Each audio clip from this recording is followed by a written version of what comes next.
When it comes to using proper connections in industrial settings, the issue of mismatching threads is surprisingly common.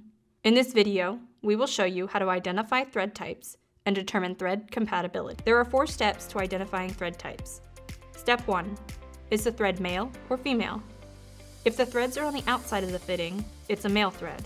If they are on the inside, it's a female thread. Step 2. Is the thread parallel or tapered? If the diameter stays the same over the length of the threads, it's parallel, also known as straight threads.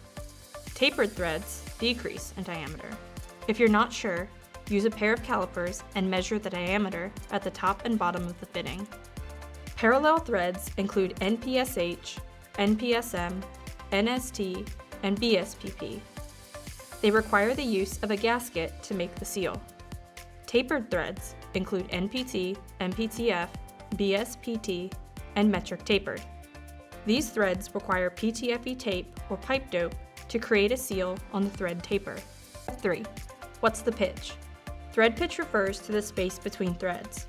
Use a thread gauge pitch tool, caliper, or steel rule to measure the distance between threads on the length of the fitting.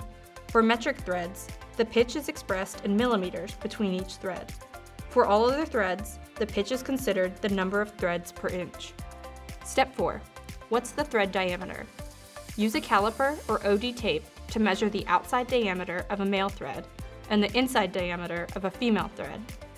You may see small variances between your measurements and the size charts due to different thread manufacturers.